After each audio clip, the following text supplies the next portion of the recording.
Big Joshy. Hey there, you alright? Good buddy. How are you? Loving the light.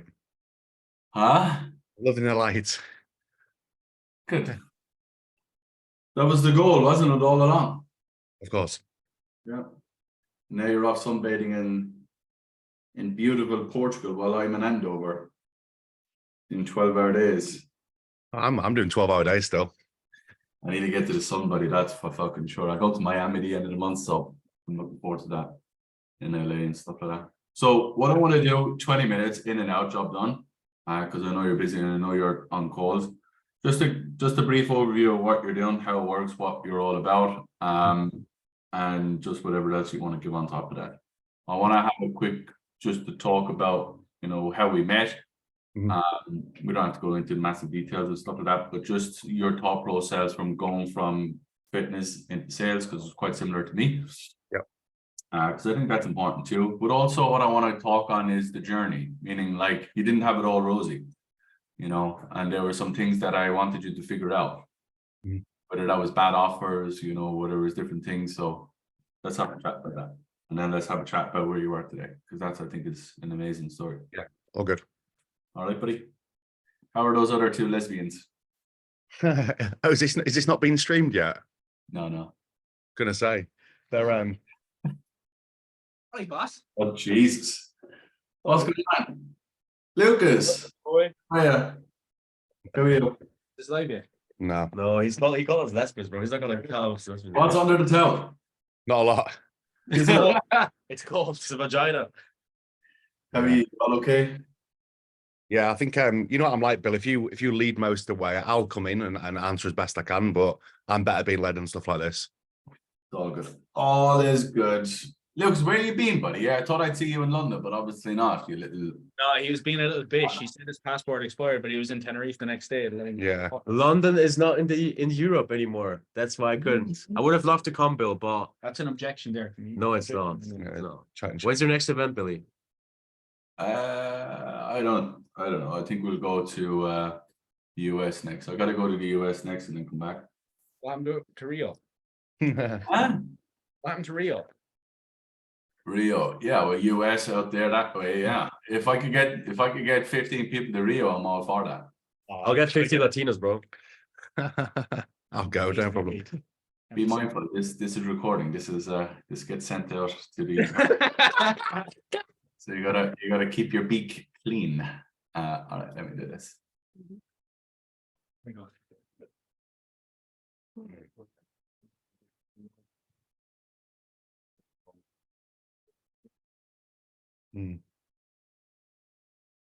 How long are you in Portugal for? 4, 5, 6 weeks, maybe something like that. Nice. We'll see. Did Might you get sell your house in the end? Pardon? Did you sell your house in the end? Yeah, done that all good. Yeah, this is my grandparents' villa, so I can, whenever they go back to the UK, I just come here. Nice.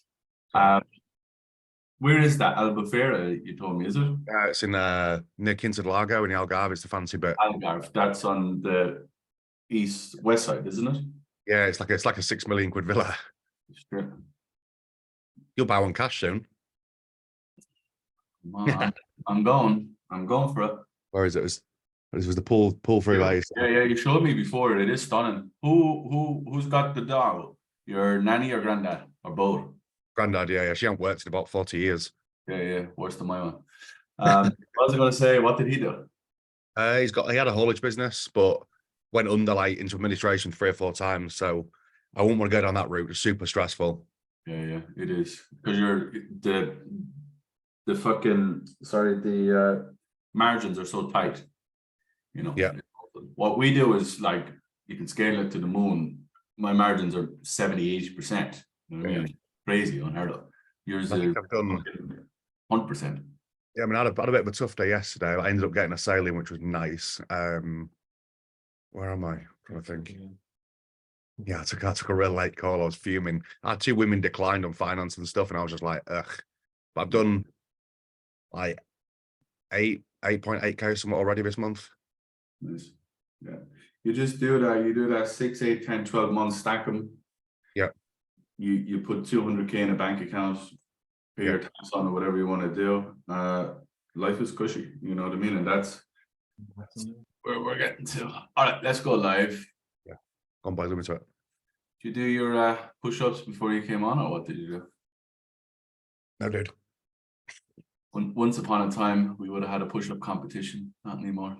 You'd have won. I'm like nearly 19 stone, so Yeah, but you are about 6'5" though. yeah. I had a push-up competition. Oh, there we go. We are live. We are live. We are live. Okay. Let me just share this. Hey guys, if you're watching this online, if you are watching this streamed, let me know where you're from. Let me know what you sell. Let me know who you are. And then we're going to get going. We'll just wait for a couple of minutes. Let's get some people, and then we're good to go. What can I call on?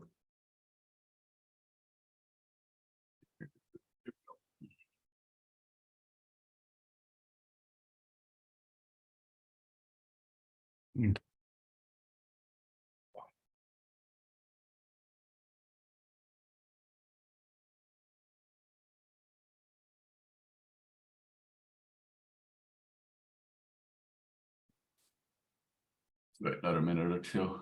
No worries, all good. Hey guys, just to go over it again, if you're watching this live, if you're seeing this on either our Facebook group or you're seeing this on my own profile, let us know where you're calling in from. Let me know what you sell. Let me know your name. Let me know what you're struggling with. And let's see, can we answer some of those questions as well? All right. So I am with a very, very good friend of mine who's done a tremendous amount in such a short amount of time, which goes to the testament of hard work, resilience, and just staying in the game. You know, and I think I spoke with a good friend of mine this morning over in Australia that I used to do business with 5 years ago, and I haven't spoken to him in a couple of years. He went completely off the grid, and he came back and he said, resilience, you know, and resilience allows you to keep going, and resilience allows you to keep pushing, resilience allows you to fucking keep your head in the game, and that's ultimately what I have experienced with Josh. So without further ado, what I'd like you to do, Josh, is just give everybody an understanding of who you are, what you are, where you're from, and what you sell. Okay, cool. Yeah, so I'm Josh. I'm from England, near Leeds, in Portugal at the moment. Obviously met Bill October, November last year. I'm currently selling fitness just because I'm aligned with the actual fitness as well. So knowledge and background helps in that industry. Absolutely. Where did we meet? I was selling fitness. I was doing fitness coaching before, and I was at the mastermind in London of Chris Spearman. Yeah. Yeah. Good. Another good friend of mine. He's in London actually at the moment. I'll potentially go see him. So I did a keynote speak in London. I think it was about what, 20, 30 people there? Yeah, around that. Yeah. Really, really good quality of people. You know, lots of them doing really big numbers in terms of their fitness business. Kind of went into the room, and would you believe it, Josh? That was the first time I ever spoke in a room like that. Never guessed it. Super confident. I wasn't confident, that's for sure. I was nervous as fuck. Because I never met Chris. I never sat down with Chris. I never had dinner with Chris. You know, he just randomly messaged me out of the blue and said, hey, I'm in London. Do you want to come in? So I was like, yeah, fuck it, why not? And I actually went because there was the promise of it was all going to be videoed and stuff like that. And that's how it was. And it just all fell apart. But anyway, silly. And I remember standing in that room. Now, when you're in a room with 20, 30 guys who all take care of themselves, who are all probably, you know, less than 10% body fat, that was the world I was used to. But I went into the sales world where it's not necessarily as prevalent, you know, so I was pretty nervous that day. So anyway, so Josh and I connected from that day. I think you came up to me after, if I'm not mistaken, and said that you were interested in the sales aspect of things. Yeah. And ever since then, you know, you came into the objection box and, you know, you've been head down fucking working hard over the last number of months. How has that journey been for you? Like going from a business owner now back to, like, without being an asshole, humbling yourself again to figuring out how to overcome objections and sales scripts and all the rest of the stuff. Yeah, I mean, one of my businesses went under in COVID, and that's what led me to kind of the fitness stuff. That start from scratch is just super hard competing with people. And then obviously I met you, knew some people that were going through it and having good success. So took a while. I think I took maybe 4, 5, 6 weeks to decide to do it. I was in an hour in for a while, as people do, and then went straight in. Wasn't easy. A lot to take in when you're not from that background, but had some struggles, as we all do. I think it was only maybe 3 months ago I messaged you saying, God, this is hard, you know, it's really difficult. And then put my head down. I wasn't really doing enough, put my head down and then come out the other side. So yeah, it's nice. I always say it's hard until it's not hard. And the only way it's not going to be hard is by doing the work. And there's no like, you'll tell everybody anyway, but I can't make it any simpler. I probably can't, to be quite honest. But there comes a standard where it's like, you just got to do the work. You know what I mean? You just got to it's just got to be ugly. You know what I mean? I was ugly. Now I was kind of becoming too rigid and trying to be perfect and everything. And I've learned now the benefit of just having conversational flexibility. So I know roughly where I need to go and what kind of answers I need to get from the prospects, but then I can go wherever I need to as long as I'm going down the right kind of path. Yeah, and it's zigzag. And I always tell people, I always kind of looked at sales like this, right? Sometimes I go bowling with my little girl, my 2 little girls. And when you're in the bowling alley, there's the shutters on the side. Mm-hmm. I mean, most people don't put the shutters up at the start and they just think they can throw the ball down the alley and they can think they can get strikes hand over fist. And that's where a lot of early salespeople get a lot of stuck. They just get busted up. Because how often have you walked in off the street, threw a fucking rolling or bowling ball down the alley and got a strike? Not much. Nobody does, you know? And it's a great analogy, actually. I just came up with that. But the issue is, and what I've tried to build with the objection box, and what we have built, look, there is no doubt in that, is we've given people a barrier. Mm-hmm. And it's not until you're confident enough to take down the barriers that I'll take them down. And you're in that zone now where you have a framework, you have an education, you have an understanding of where you are in your sales cycle. And that's really important what you just said, because most people don't understand that. Most people just think they'll throw a ball down and they're going to hit the pins. It doesn't work. Yeah, I mean, sometimes prospects give you different questions. You can't start off where you need to, but ultimately, if you know where you need to go and you have control of what you're asking, you'll get the right answers anyway. Yeah. And there's many different ways to ask a question. And there's many different ways to fucking put the ball down, you know, and sometimes you'll hit it, sometimes you'll come off the barrier and then hit the strike.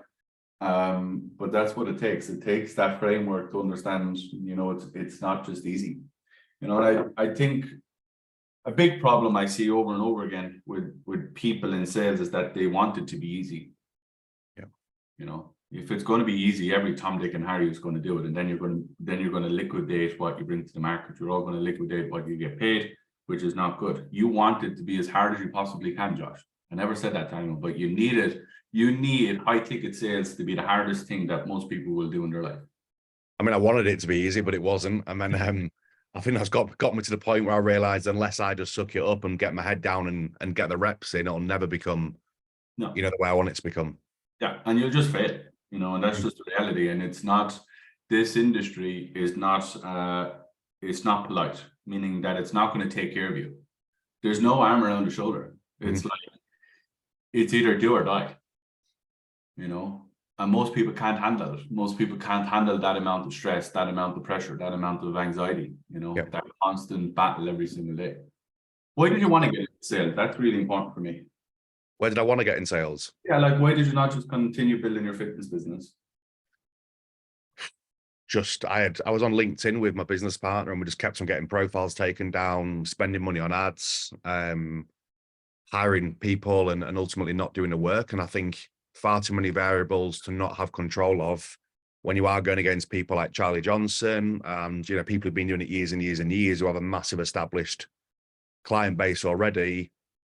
I just wanted something where I've got less variables, but I'm in control of the full outcome, really. Yeah. Do you feel sales has allowed you to have that? Now it has, yeah. Obviously, yeah, when I first got in, no, because I didn't have the skills. And then finding the right offer is ultimately important as well. But I mean, I wouldn't be here 5, 6 weeks abroad at the moment and then go traveling afterwards if I didn't have the flexibility to do it. Yeah. People always say to me, I'm just going to find this great offer and then I'm going to learn and then I'm going to train. What's your opinion on that? I mean, when did I get into you? End of October, November, and I think the first 4 weeks I did very little. I just split up in a relationship. I was just focused on me. Yeah. When I was like, oh my God, I actually need to do the work. I think I got my first offer end of February with another fitness business. Didn't really go to plan, just wasn't getting my leads and stuff like that. And then it took me another 4, 5, 6 weeks of doing nothing really other than training before I found an offer now, which I'm on. Some people won't agree with the bait and switch, but I enjoy it. And I enjoy the results we get clients, which it has to align with me for me to want to do it. Yeah. And that's really important. When I was running 7th level, I really enjoyed it. I could bleed and people would come out of my blood. Yeah. I see. I think that's really important too, what you just said. Yeah, well, look, you know, I've seen so many people who they may be making a little bit of money, but they don't believe in what they're selling. And I need conviction for fitness because it's emotional. I've been through the journey as well. So I don't want to lie to people on the calls, which I don't do. I have to be honest and get the right answers and then decide what the best outcome is for them. Yeah. And it's really important because that ethical standpoint that you're talking about is really important, because I've seen an awful lot of people, you know, on offers that are just making a lot of money and very little is coming back, meaning testimonials, results and case studies. And you just can't have the conviction to sell it at the scale that you can do it if you know truly with hand on your heart that if this person does A, B, and C, they're going to get the outcome. That's really important. And I felt that, and I feel that with the objection box. I could sell the objection box to every single person on this green earth because I know what we do works, you know. So it's really important what you said about having that, you know, certainty in what you're doing. And then just detaching from the outcome, I know we touched on that massively at the event in London as well. Just I was going in, you know, wanting to sell just because of the money side of things. And now I had a person the other day who wanted to come in. I knew they just wouldn't do the work because they didn't even know how to use Zoom. They had like a 3310 Nokia still. They wouldn't be able to do it full stop. So even though they had the money, I just knew we wouldn't be able to give them the best solution. So therefore, I didn't kind of qualify them to be a client of ours. Yeah.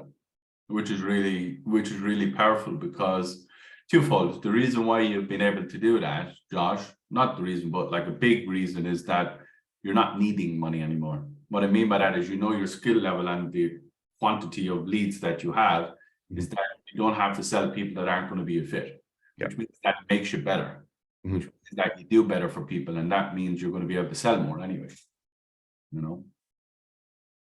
I want to ask you this, because you joined my training with no offer. But from what I gathered from our first conversation and for all the conversations we've had, you wanted to do it. Why did you want to do it? Meaning, like, is it an internal self-belief? Like, what was it that made you make that decision? What, to come into sales or to come into you? Sorry. Well, to come, like, because I get it all the time, you know, and the sales team get it all the time, and we get it in the DMs all the time. I just want to, and it's the same with fucking real estate agents. I just want to get on a good offer before I invest in my coaching and in sales. Why did you do it the other way? I mean, ultimately, like I said, I was making probably 15K a month roughly before my business went under. And then obviously everyone likes money, it gives them freedom. From what I saw of you at the event, and then kind of networking with a few people I knew of mutual friends and them saying they were having success, I knew it wouldn't be easy. But again, like, my own business wasn't easy. So I knew I couldn't get on an offer unless I had some skills. I didn't want to start off setting, although that isn't a bad route for a lot of people. And I may have done that route if I went back to square one again, just to get the reps in and stuff like that. But I just wanted to do it to prove to myself I could really as well. Yeah. And that's key. Hear it all the time from other fucking people, right? And they're fucking clueless. People are always like, go out there and just network with people. And then once you get into these A+ offers, then you can actually start developing. Here's the fucking God's honest truth, because I'm in the fucking trenches with people. If you miraculously get yourself into an A+ offer, because you can network and you can shake hands and you can come across like a good person that knows what they're doing.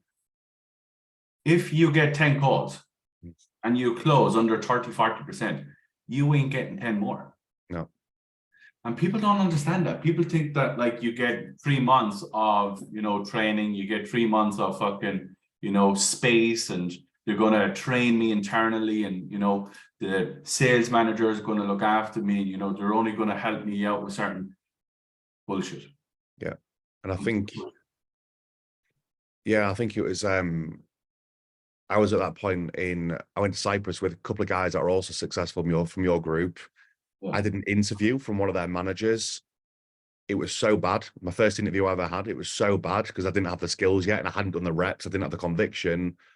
Didn't even get an opportunity for that. And that was at a point when I said to you, Bill, I don't even know if this is right for me. I was like, I don't know what I'm doing. I might quit. And then 6 weeks later, I did 20K in my first month of my new business. Yeah.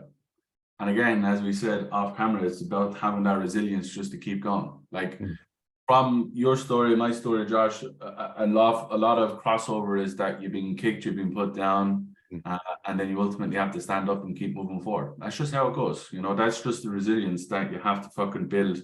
And I think if you can build that, and I think if you can own the idea of rejection, sales is the key to the life you want, from my experience. And I'm sure you feel the same, you know. And also the network inside your group, I probably wouldn't have been as successful as I am, even though I've had everything from you, because of the people I've met inside it, which we've all come together and done role plays. We've kept each other accountable. We've helped each other with offers. Yeah.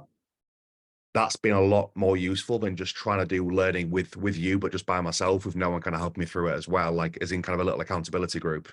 Yeah. And that's really important too. And I know you're in Portugal with two of them at the moment, which is lovely. You know, that makes me proud. You know, people always ask me, what makes you proud these days? What makes me proud is being able to put good people together. You know what I mean? And to have people speak positively about you. Because you and I know, Josh, from the world that we come from, buddy, there's enough people that don't want you to do well. There's enough people that would look at things and say to yourself, I'll tell you a story. I only had it with my brother. My brother's coming home from Australia, and he's been there for 4 years. He's a twin of mine, funny enough. He doesn't have red hair, and he's not 6 foot, but he actually, you know who he looks like? He looks a little bit like, looks like a bit Jimmy, but he has big black hair on top of his head, and I'll introduce you in the And I'll tell you this story, and it just kind of realigned with me where people's head are at, right? So he was in the pub, as you do when you're Irish, at the end of the week, with a few of the workmates, and they're slagging back and forth. You know, they're having a bit of banter. You know, and you've been around me. I can banter. You know what I mean? Without being rude about it or without being cutthroat. But you also know that there's a lot of people out there that don't know how to do that and don't know how to be playful with it and just, you know, speak really aggressively and all the rest of the stuff. And then it just completely changed the energy of the conversation. And he was out with a big group of mates, and it got a little bit heated. And your man said to my brother, my twin, he said, "You're going to go home to Ireland and you think you're going to be the next millionaire beside your brother." And because I don't get that anymore. You know, if people are rude and negative, they don't come to me with it anymore. Yep. You know, and it took me back a bit. I was like, oh, there it is. It's always there. You know, it's always there. It's always around the corner. People want you to do well, but they don't want you to do better than they do.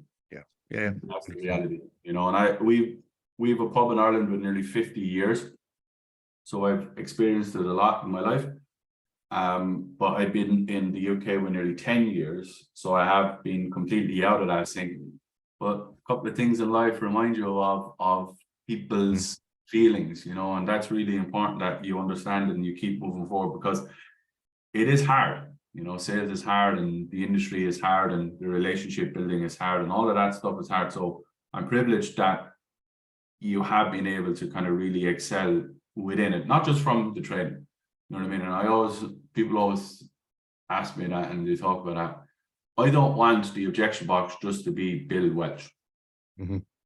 Because like, I'm boring. You said it.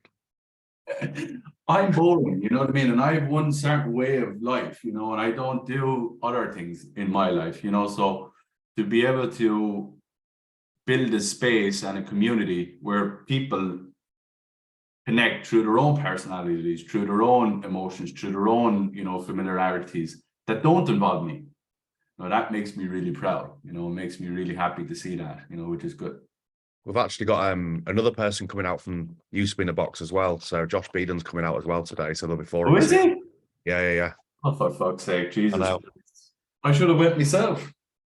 Grab a flight, come over. There's plenty of space. I got to get an invite first. That's the problem. Is he Well- going? Is he? Yeah, he lands in about 40 minutes, I think, something like that. He's doing well as well, actually. He's Yeah. hit the ground running now as well. Yeah, he is very well. He's in about 20K a month now as well.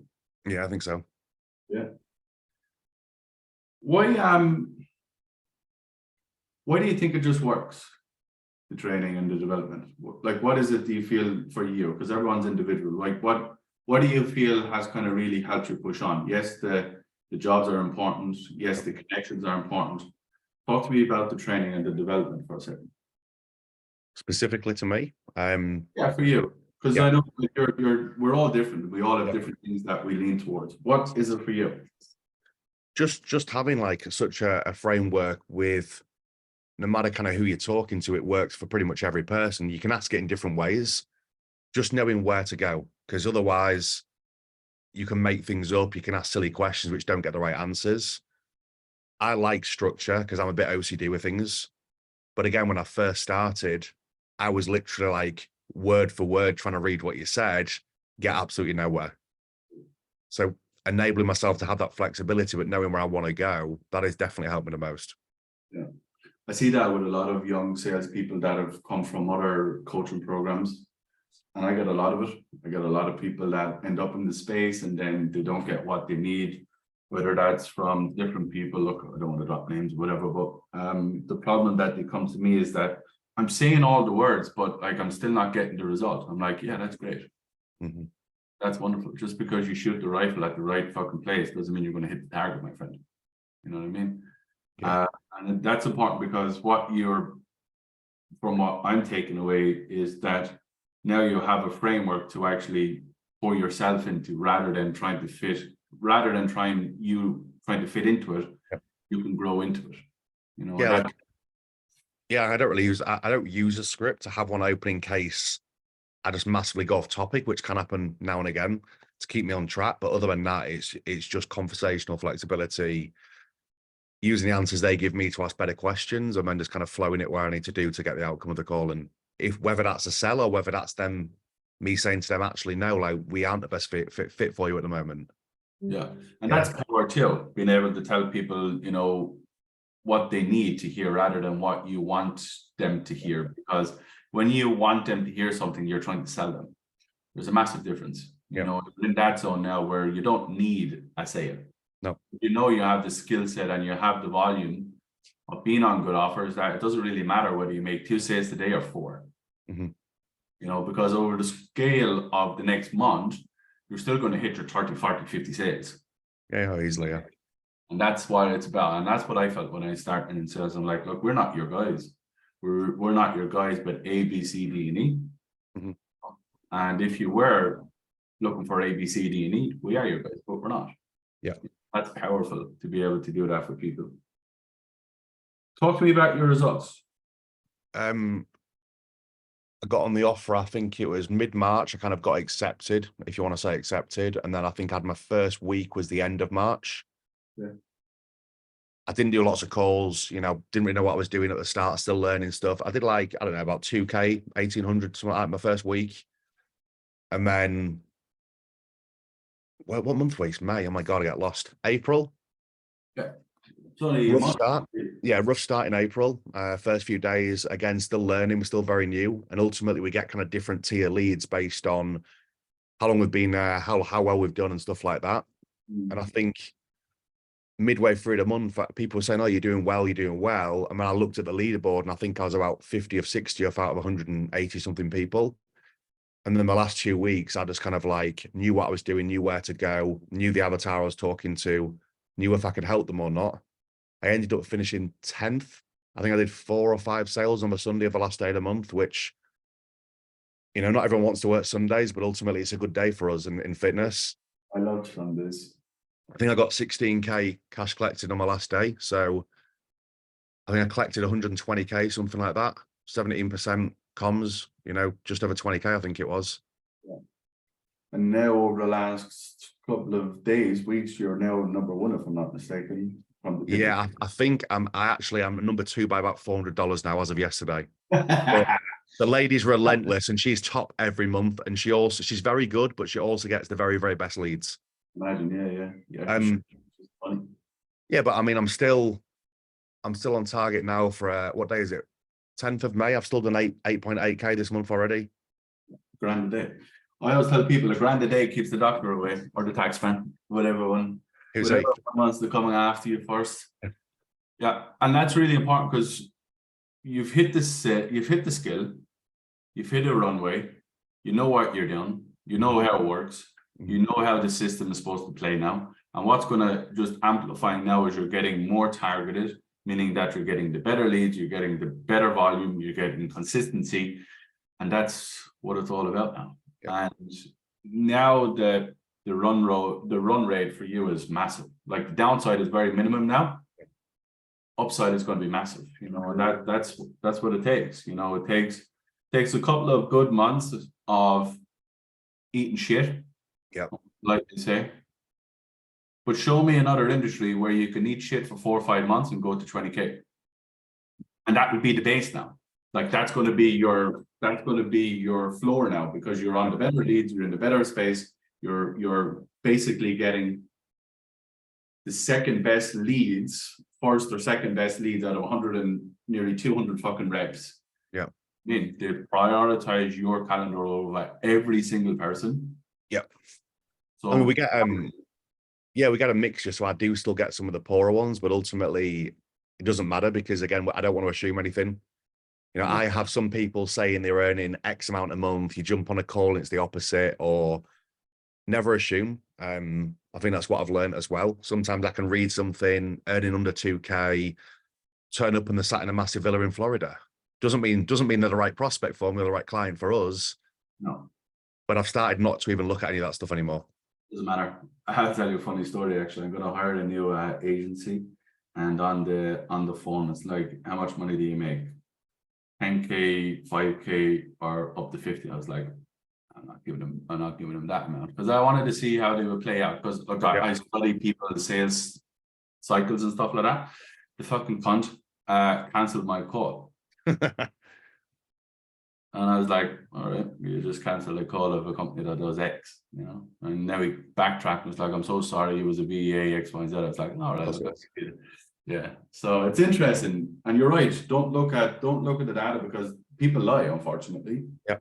You know, people lie to figure things out. I lied because I wanted to see what would happen. You know, and I would never advocate canceling calls unless you're fucking doing 55 calls a day. But that's how it goes. So what's the plan now? What's the goal? What's the plan for you? I think I would struggle if I don't do 25K this month plus. I'd be a bit shocked. I mean, if I don't, as long as I do my best on the calls and I help the people on the calls, then I'm aligned with that. So that keeps me going. Travel around a bit, keep going. I don't really want to look for any other offers at the moment. I'm very, very happy where I am. Just one offer, head down, know what to do. See too many people having 4 or 5 offers, 4 or 5 lots of sales meetings, 4 or 5 different pitches to do every day. And there's no wonder they kind of aren't where they want to be. I'm not saying everyone can do the offer I'm on, or not everyone likes the type of offer I'm on. Some people don't, that's fine. But I enjoy it. I know we get people results, and that's the most important thing for me. Yeah, who gives a fuck what they like? Yeah. I always tell people, like, the reason why you're on 3, 4, 5 offers is you're not good enough to be on one offer. That's the reality. Or the offer is not good enough to provide you what you need to be on one offer. That's just it. You know, it's the only reason why people bounce around 2, 3, 4, 5 offers is because they have to. They have to get opportunities. You're not going to get opportunity if you're getting 5 calls a week. No, again, it's like what you spoke about in London about making sure they actually have the pipeline and the marketing systems in place to actually fulfill what you need. And obviously, Nicky Schroeder in your group, who's insane as well, he always talks about we need to know what the best closer's doing on the company, because they can tell you we're doing X amount a month. If the best closer's only making 10K, you know your limit's probably 10K unless something drastically changes in terms of the marketing or the lead flow. Correct. Yeah, which is a lot of stuff that nobody wants to talk about because everything is OTE. You're like, what the fuck is OTE? OTE means absolute jack. Yeah, and I found that out on the first fitness offer I went on, not naming any names because the people behind it are absolutely great. But I was told that one of the closers doing X amount a month. Mhm. In terms of comms, I actually found out then it was kind of cash collected, or contracted even, and then I wasn't getting the lead flow. And I think I did $400 there in about 3 weeks. That's what I did. So yeah, but I wasn't aligned with that as well either. So. And that's important, you know, because if you're not aligned with something, you're not going to do it. It's just how it works, you know. It's just how it works. So look, I've taken enough of your time, and I know you're busy, and I know you want to go sunbathe. I've got calls. I've got calls in an hour. You gotta go on your calls. I appreciate you. I value what you do. I value who you are. You know what I value most about you? Is that you had a shit. It's kind of like, don't get this the wrong way. Go for it. It's kind of like this, right? I have a partner and she's a mum's mum. What I mean by that is, oh my gosh, they just cut their finger. Call the ambulance. I'm like, you fall down the stairs. Okay. Did you break anything? No. Okay, we'll link it up. Yeah. So I'm very much that side. And look, you end up meeting in the middle because she's so far left and I'm so far right. That you end up meeting in the middle, which is the important thing for your kids. The reason I say this is because sometimes leaving people in shit, leaving people having to figure things out, leaving people to get themselves up and dust themselves off is exactly what they need. Yeah. You know, when you go back, if you went back to building your businesses and all that kind of stuff, what you've learned about yourself over the last 5-6 months is fucking massive. Mhm. To have pain, problems, stories, reasons, excuses, you know, insecurities, confidence issues, all the great things that happen when you're learning a new skill, to be able to do that and come out the other side, which ultimately means that you can virtually do whatever the fuck you like now. Meaning that whatever you want to put your head to, you know that if you have the right skill and you just put time with skill. Yeah. Yep. I always tell people the boat will have to dock eventually. Can't stay out there forever. It has to come home. It has to land. And that's important because I've been in that space. I sat with the guy this morning, which was like being a throwback, and he said to me, I knew you were going to make it. I didn't know what you were going to do, but I knew you were going to make it somewhere. Mhm. I was like, fuck, that hit me in the heart. Not hits me in the heart anymore. And I remember that. This is 6 years ago, 5 years ago, when I was in fitness. You know what I mean? Doing exactly what you were doing, you know, trying to build a business, compete with all these great people. And then you're building VSL, you're building your email sequences, you're building phones, DMs, and it's just too much. Yeah. But without going through that, you wouldn't be able to fucking figure out, I can continue to do shit over and over and over again and put time in if I can just get the skill. Yeah, I think the confidence, as you know from our conversations, is something I've always struggled with, just internally from my past and stuff like that. So I didn't even want to come on calls. I wouldn't want to put cameras on. I wouldn't go on stuck calls with you. And then, you know, you kind of helped me through it in the chat. And then people around me, just doing more calls, ultimately, confidence is good now because I know where to go on the calls. I'm not relying on the script because I know where to go and I know what I want to get out of each question. Yeah. And I hear it all the time. There's a great saying, when the phone feels heavy, it's not good. Like a phone is not heavy. Like this phone is not heavy, but when it feels heavy, you're in trouble. And it's not necessarily the phone itself is actually heavy, but the thoughts, the energy that you're putting towards it makes it heavy. You know, and that comes down to the confidence. It comes down to knowing where you want to go. No one wants to get punched in the mouth. No. You know, unless you're fucking weird and psychotic like Nick Schroeder. Schroeder, yeah. You don't want to get punched in the mouth. People don't enjoy feeling pain, and that's the reality. But as I mentioned, sometimes I gotta allow you guys to feel the pain because it shapes you. It allows you to figure out whether you're going to make it or not. Because if I made it too easy for you all, the Mhm. minute you hit a little bit of fucking turbulence, you're fucked. Yeah. You know, the minute you hit that turbulence, you're in trouble because you don't have the inner fucking work done to be able to keep moving, you know. So Yeah. I always leave the last word for you. What would you like? If you went back, what would you say to people that were in your position or people that, you know, were on, as you were, on the fence in terms of the objection box or anything like that? What would your thoughts be? Who's in control of the outcome? Like if you want the result and you know you can do the work, obviously go for it. Mm. I was kind of on the fence for ages just because I didn't have that confidence in myself. And it is overwhelming. I've never been in sales full stop, really, until when I met you and joined you. So if you want something bad enough, you'll do it. And I knew that at a point when I was at my lowest, when I wanted to kind of quit and give up, my next kind of 6 weeks after that, when I got this offer, I was on the best kind of offer I could for me. And now I'm doing 25K a month. Mm. Belief. But again, it does help being around the people you have. You know, there was Ben who was awesome. You got Nicky Schroeder, you've got James, who I'm out here with now. All those guys are super successful, very, very different styles, but both all great at what they do. Seeing how they do and learning them and having them kind of hold you accountable and seeing them on the calls each week definitely helps as well. Yeah. And that brings us back to literally what I said about the objection box being more than Bill Welsh. Because Bill Welsh is boring. You know, you won't meet a more boring Irishman than me. Humble though. Well, some days, I suppose. That's a funny thing, actually, when we met in London. That's what I was referring to. Yeah, I know. And that was one of the things I always remembered about London. Tell everybody what you said, and then we can fuck off. Yeah, I think from an external world, if people just saw you talking, they'd be like, okay, a little bit arrogant, very, very confident, you know, and then in London, you're just like, you're not arrogant at all. You're still confident, but it's in a way because you know you're good at what you do and you know you get people the results. And I think I went up to you and was like, Bill, I actually thought you'd be a prick in real life, and you're actually so humble. I'm quite shocked. Yeah. Maybe True. my back doesn't think I'm humble, but anyway, so it'll be, yeah. I think you have to be though, you know, and I always tell people like I want to run an event in Ireland.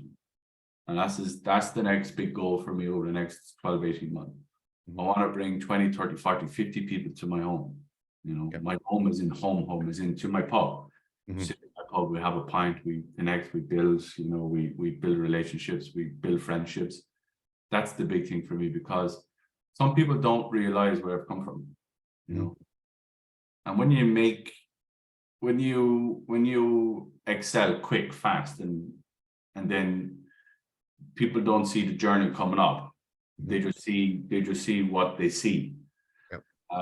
They can't relate to the rest of it, you know. And I think that's something that you and I can relate about is we've been in probably similar circles, meaning building fitness business and online business and having that transition to go from fitness into sales and all that kind of stuff. So that's the big goal for me now, is to get people to Ireland so they can actually see, you know. And that's something I want to do. You know? I think I'm just, you know, just because I did well and I'm doing well this month, I'm never taking it for granted, because if I let that slip and I become complacent, then you just assume things are going to go your way. So every month for me is back to square one. Doesn't matter how I did last month. Do what I need to do on the calls, you know, use the skills I have. And then if I have the right skills and I get the right outcome from the prospects, and I'll do well every month. But I'm in control of that ultimately. Yeah, as I said to you guys in London, every day you should start the clock again, 0-0. It's how I've been able to build quick. You know, we're coming up on a year. Yep. Because I felt a bit of pressure because they had a big sales meeting at the start of this month. I was on a call, stupidly, and not stupidly, but I was meant to book it off and I didn't. So I took the call, and then people messaged me after saying, I didn't realize how well you've done in your first month. Like, they were shouting you out. And I was like, I like it, but I like to be in the background just ticking away. And then I felt a lot of pressure. Yeah. And then to have a good start to the month and ultimately know that I'm doing it without needing anything or just using the skills I have is great. Yeah, and I can relate to that too. my first month, I did 53 sales when no one could sell the fucking thing. Second month I did 72 or 3, and I won watches, I won awards. I was the golden goose, as they say, and that's hard because now you have your own pressure, you have your own things you got to do, and then you're building a team and you're training people and you're doing all the other stuff on top of it. So pressure is good, buddy. You know, Yeah. it's good. Use it as best you possibly can. All right, go do your calls. Go do your sunbathing and all the rest of the stuff. Tell Jimmy to put a hat on his head. I don't want his big bald head. They've gone out, I think. I think they've gone to collect Josh from the airport, so. There you go. I appreciate you, pal. I know you're busy. Okay. If you need anything, you know where I am, of course. Mhm. What I would say, guys, if you're in a position where Josh has been, or you're in a position where you're in an offer, you're not necessarily getting the outcome that you want, you're struggling to fucking, you know, turn sales into something that is consistent, reach out, message us, give me a personal message. I'll jump on, I'll give a chat with you. If I can help you, I'll help you. And if I can't, I won't. I don't ever fluff and puff. If that's you, you know where I am.